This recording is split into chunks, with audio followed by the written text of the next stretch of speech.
First of all, let me start out by stating that no one is paying me to try and get you to vote for one candidate over the other. You will never see a Cash App sign, PayPal, or Venmo. You will never hear me begging on this page. I work for a living.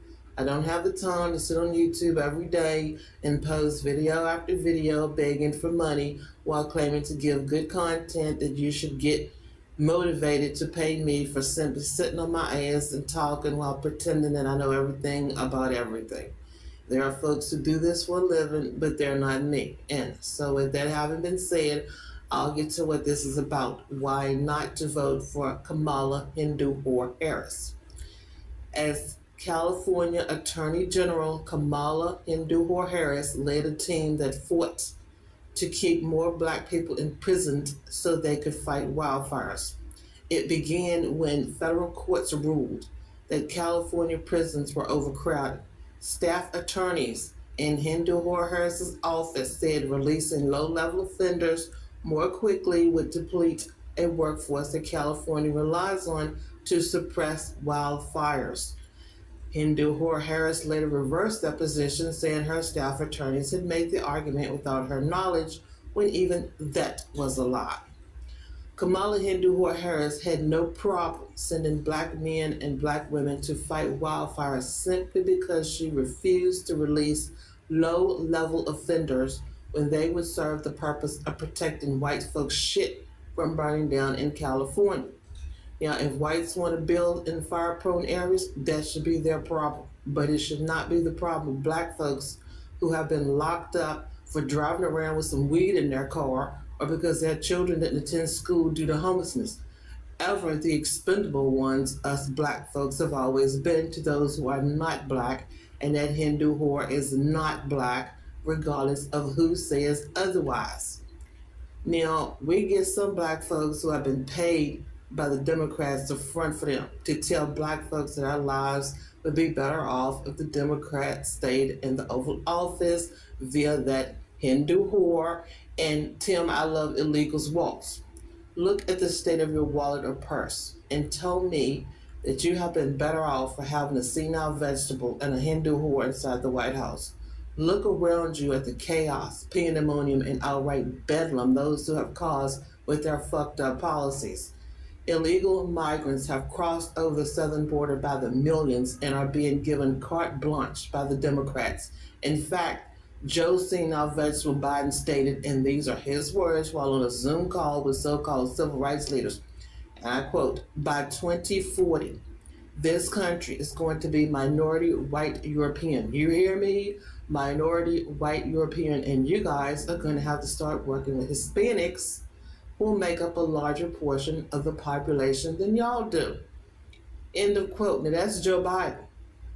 When he was running for presidential candidate Joe Biden has unveiled his new immigration plan, which offers a roadmap to citizenship for over 11 million illegal aliens currently living in America. The 2020 candidate's extreme plan also promises to send $4 billion in taxpayer-funded aid to Central American countries. But remember, they can't find any money for reparations for ADOS/FBA, Foundation of Black Americans, but they promised $4 billion in taxpayer funds to Central American countries. And Biden had released his immigration plan on Wednesday, and it does not include any funding for the border wall that was promised by President Trump. Well, we all know why. The illegals are here. And Biden kept his promise of making sure that illegals would be in a position to take over and live better than those of us who have been paying taxes into this shithole. And Kamala Harris and Tim I Love Illegals waltz is going to continue the status quo. Those damn Democrats can't pull money out of thin air to shower the illegals they encourage to come to this country while telling American descendants of slavery / foundational Black Americans that we just need to wait for yet another study on reparations to be concluded. We just need to wait, and we need to wait, and we need to wait.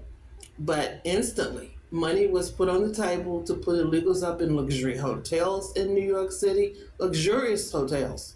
Illegals were given debit cards loaded with thousands of dollars at their disposal. Illegals were provided with free luxury housing in the state of Maine.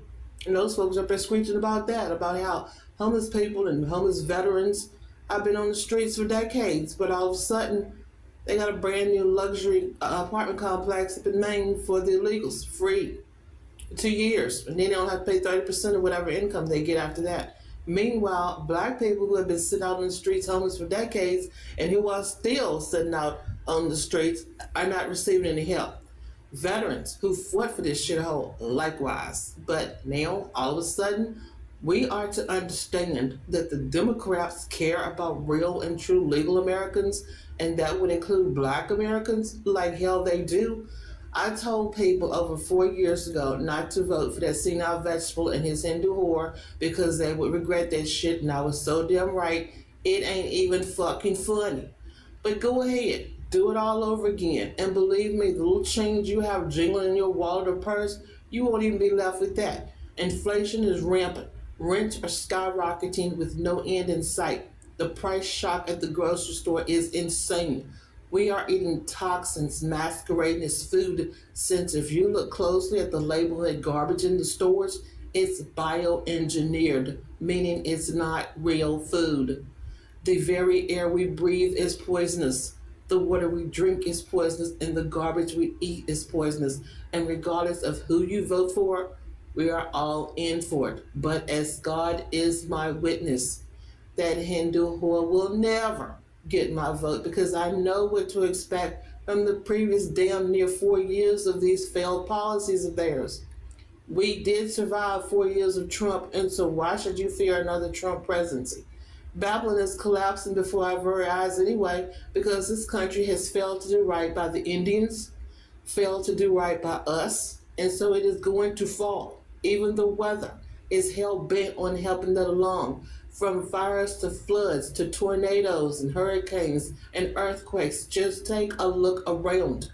Actually, no one who sits their ass inside the Oval Office is going to be able to do a damn thing about this collapsing shithole, because this shithole is being made to pay for its crimes against humanity, and it was long overdue.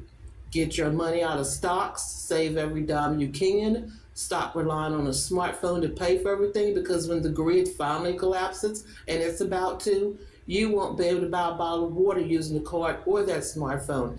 It's been time to start thinking with your brain, as opposed to what the powers that be have sent down the damn pike for you to use instead. Better pick up what I'm putting down. That's all I can say.